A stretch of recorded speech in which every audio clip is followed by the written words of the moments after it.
Hi all, അസ്സലാമലൈക്കും. Welcome back to Silnas kitchen. ഇന്നത്തെ recipe അടിപൊളി ടേസ്റ്റി ആയിട്ടുള്ള വെറൈറ്റി ആയിട്ടുള്ള ഒരു മുട്ടച്ചമ്മന്തിയുടെ റെസിപ്പിയാണ്.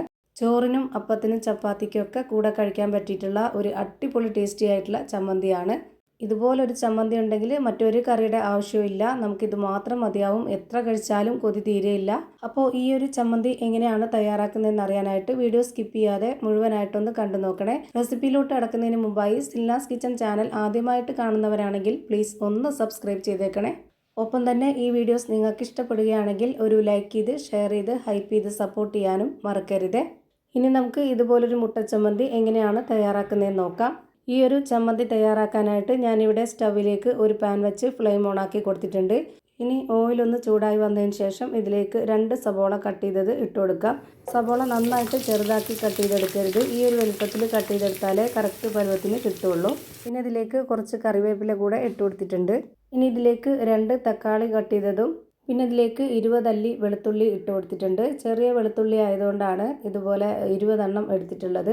കുറച്ച് വലിപ്പമുള്ള സൈസ് ആണെന്നുണ്ടെങ്കിൽ ഒരു 15 എണ്ണോ 10 എണ്ണോ ഒക്കെ എടുത്താൽ മതിയാവും. ഇനി ഇതിലേക്ക് എരിവിന് വേണ്ടി ഇട്ട് കൊടുക്കുന്നത് ഉണക്കമുളകാണ്. 7 എണ്ണം ഇതുപോലെ കട്ട് ചെയ്തിട്ട് ഇട്ട് കൊടുക്കുന്നുണ്ട്. ഓരോരുത്തരുടെ എരിവിനനുസരിച്ച് കൂട്ടിയും കുറച്ചൊക്കെ എടുക്കാവുന്നതാണ്. പിന്നെ ഇതിലേക്ക് വേണ്ടത് ഒരു 1/4 സ്പൂൺ അളവിൽ പെരിഞ്ജീരകമാണ്. പിന്നെ ഇതിലേക്ക് നല്ലൊരു മണത്തിന് വേണ്ടി ഒരു 2 ഗ്രാമ്പു ഇട്ട് കൊടുക്കുന്നുണ്ട്.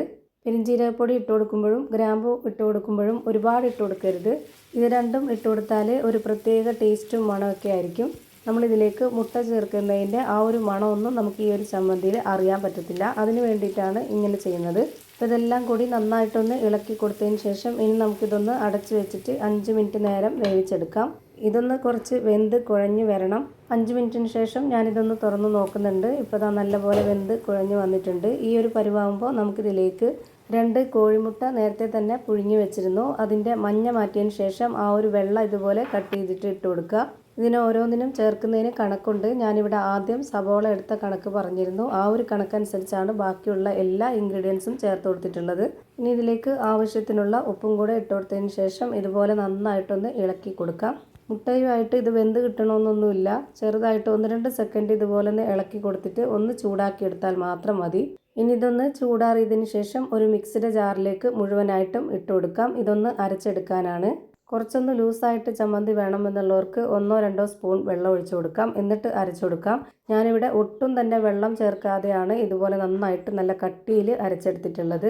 ഈ ഒരു കട്ടിയിൽ തയ്യാറാക്കുമ്പോഴാണ് എനിക്ക് കൂടുതൽ ഇഷ്ടമായിട്ടുള്ളത്. അതുകൊണ്ടാണ് ഈ പരുവത്തിൽ തയ്യാറാക്കിയെടുത്തത്. ഇപ്പോൾ ഞാനിവിടെ നന്നായിട്ട് അരച്ചെടുത്തിട്ടുണ്ട്. ആ ഒരു അരച്ച മിക്സ് ഇതുപോലൊരു പാത്രത്തിലേക്ക് മാറ്റുന്നുണ്ട്. ഇനി നിങ്ങൾ ദോശയ്ക്കും അപ്പത്തിനും അതുപോലെ ഇഡ്ഡലി, ചപ്പാത്തി, ചോറ് അങ്ങനെയുള്ള എല്ലാ കാര്യത്തിനും ഇതുപോലെ ഒന്ന് തയ്യാറാക്കി നോക്കുക. ടേസ്റ്റ് അറിഞ്ഞു കഴിഞ്ഞാൽ പിന്നെ നമ്മൾ എപ്പോഴും ഇതുപോലെ ആയിരിക്കും തയ്യാറാക്കി എടുക്കുന്നത്. അത്രയും ടേസ്റ്റി ആയിട്ടുള്ള ഒരു ചമ്മന്തിയാണ്. ഇപ്പോൾ ഇതിൻ്റെ കറക്റ്റ് ആയിട്ടുള്ള പരുവം ഇതുപോലൊരു സ്പൂൺ കൊണ്ട് കോരി കാണിക്കുന്നുണ്ട്. ഇതാണ് ഇതിൻ്റെ കറക്റ്റ് പരുവം. അപ്പോൾ ഇത്രയേ ഉള്ളൂ ഇന്നത്തെ വീഡിയോ ഇഷ്ടമായാൽ ലൈക്ക് ചെയ്യാനും കമൻറ്റ് ചെയ്യാനും ഷെയർ ചെയ്യാനും മറക്കരുത്. അതുപോലെ തന്നെ ഞാനിടുന്ന പുതിയ വീഡിയോസ് നോട്ടിഫിക്കേഷനായിട്ട് കിട്ടുന്നതിന് വേണ്ടി സബ്സ്ക്രൈബ് ചെയ്ത് ബെല്ലൈക്കൺ അമർത്തി അതിൽ ഓൾ എന്ന ഓപ്ഷൻ എനേബിൾ ചെയ്ത് കൊടുക്കാനും മറക്കരുത്. പുതിയൊരു വീഡിയോയുമായി വീണ്ടും വരും. Thank you for watching.